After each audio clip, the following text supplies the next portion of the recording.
महज एक कदम दूर रह गए नीरज चोपड़ा अपने गोल्ड मेडल से।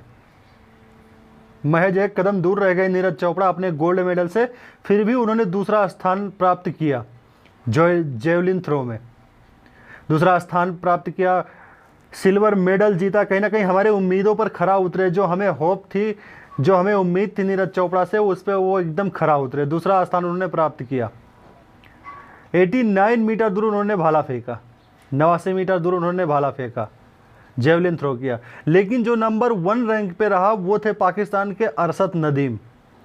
दरअसल अरशद नदीम ने पेरिस ओलंपिक में भूकंप ला दिया है, एक नया रिकॉर्ड रच दिया है जेवलिन थ्रो में। जेवलिन थ्रो में पहले जो रिकॉर्ड था वो था 90 पॉइंट कुछ का, 90 पॉइंट मतलब 90 मीटर का जो रिकॉर्ड था वो पेरिस ओलंपिक में, उसे अरशद नदीम ने ध्वस्त कर दिया है। अरशद नदीम ने एक नया रिकॉर्ड बनाया है, वो है 92.97 मीटर, लगभग 300 फीट दूर। 300 फीट दूर भाला फेंकना आसान नहीं होता है, लेकिन ये नया कीर्तिमान रचा है पाकिस्तान के अरशद नदीम ने, और वो गोल्ड जीता उन्होंने कल। बहुत ज़बरदस्त प्रदर्शन। दरअसल टोक्यो ओलंपिक में 2020 में अगर नीरज चोपड़ा के सामने फाइनल मैच में कोई था तो वो थे अरशद नदीम। इससे पहले अरशद नदीम और नीरज चोपड़ा 9 बार आमने सामने हो चुके हैं। हर बार नीरज चोपड़ा ने बाजी मारी है, लेकिन इस बार जो कि अरशद नदीम डिजर्व कर रहे थे। 2020 से ही वो बहुत मेहनत कर रहे हैं लगातार, उनका दिन था, वो डिजर्व कर रहे थे, और पहले ही थ्रो में उन्होंने सबको प्रेशर में डाल दिया। जब कोई खिलाड़ी, कोई एथलीट पहले थ्रो में अगर 90 मीटर का भाला फेंक दे, विपक्षी खिलाड़ी कहीं ना कहीं अपने प्रेशर में आ जाता है। ऐसे किया अरशद नदीम ने, पहले 90 मीटर, फिर 91, फिर 92, बिल्कुल रिकॉर्ड कायम कर दिया एक तरह से। अरशद नदीम ने जो परफॉर्म किया है ना कल, बहुत ज़बरदस्त।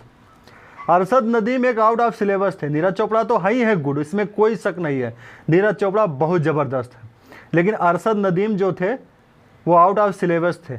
कोई उम्मीद नहीं कर रहा था कि 92 मीटर भी कोई भाला फेंक पाएगा, लेकिन अरशद नदीम ने करके दिखाया। हेड्स ऑफ टू यू भाई, बहुत उम्दा प्रदर्शन, बिल्कुल ज़बरदस्त। नीरज चोपड़ा के बारे में कहूँ तो एक बात शायद आप लोगों को नहीं पता होगी, या उन्होंने कभी जिक्र नहीं किया। दरअसल वो इंजर्ड है, इंजरी है उन्हें, और उन्हें उसी जगह, उसी हाथ में इंजरी है जहां वो जिस हाथ से भाला फेंकते हैं, जेवलिन थ्रो करते हैं, उसी हाथ में उन्हें इंजरी है। पेरिस ओलंपिक शुरू होते होते उनको सर्जरी करवाना था अमेरिका में जाके, लेकिन ओलंपिक के चलते वो अमेरिका नहीं गए। वो बोले कि मैं जब तक ये ख़त्म ना कर दूं, ये मतलब ये पेरिस ओलंपिक ख़त्म नहीं हो जाएगा, मेरा खेल ख़त्म नहीं हो जाएगा, मैं सर्जरी करवाने नहीं जाऊंगा। और कल जब उन्होंने भाला फेंका तब भी वो दर्द में थे, पेन में थे।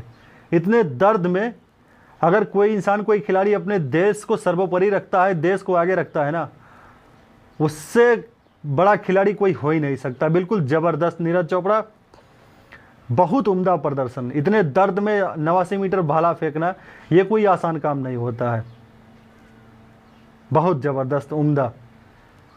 अरशद नदीम और नीरज चोपड़ा के बीच में बॉन्डिंग बहुत अच्छी है, बहुत मतलब फ्रेंडली रहते हैं दोनों। अरशद नदीम जो कि गोल्ड लेके आए अपने देश के लिए, 40 साल बाद पाकिस्तान ने कोई गोल्ड जीता है।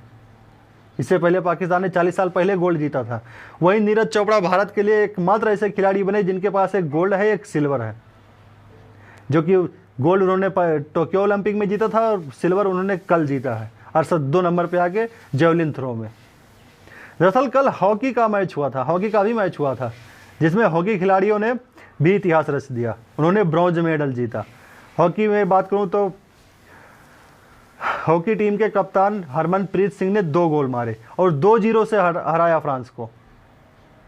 वहीं हॉकी टीम के गोलकीपर PR श्रीजेश, 36 साल के खिलाड़ी, उनका लास्ट मैच था, वो जो 2 गोल से जीता है भारत 2-0 से, वही 2 गोल 0 बचाया है उन्होंने, PR श्रीजेश ने। बहुत ज़बरदस्त प्रदर्शन। कहीं ना कहीं हम क्रिकेट में इतने लिप्त हैं ना, क्रिकेट हमारे ऊपर इतना हावी हो चुका है कि हम और खिलाड़ियों को इंपॉर्टेंस ही नहीं दे पाते हैं, चाहे वो नीरज चोपड़ा हो, चाहे हॉकी टीम हो।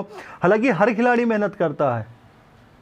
नीरज चोपड़ा की आज जो जगह बनती है, जिस जगह पे वो है, वो उनका इंपॉर्टेंस कहीं ना कहीं विराट कोहली से कम नहीं होना चाहिए, रोहित शर्मा से कम नहीं होना चाहिए। हॉकी टीम के खिलाड़ी कप्तान जो है हरमनप्रीत सिंह, जिस तरह से वो गोल मारते हैं ओलंपिक में जाके, उनकी जगह कहीं ना कहीं रोहित शर्मा से कम नहीं होना चाहिए, उनका इंपॉर्टेंस रोहित शर्मा से कम नहीं होना चाहिए। वो भी मेहनत करते हैं, लेकिन एक्चुअली दिक्कत यह है कि हम क्रिकेट में इतने लिप्त हो चुके हैं कि क्रिकेट के बजाय हमें और कुछ दिखता ही नहीं है, किसी और चीज़ को हम इंपॉर्टेंस देते ही नहीं है। लेकिन ऐसा नहीं है, सपोर्ट सबका करो। हर कोई खिलाड़ी मेहनत करता है, हर कोई अपने देश के लिए खेलता है, साल 10 साल तैयारी करता है, फिर जाके मेडल लाता है अपने देश के लिए।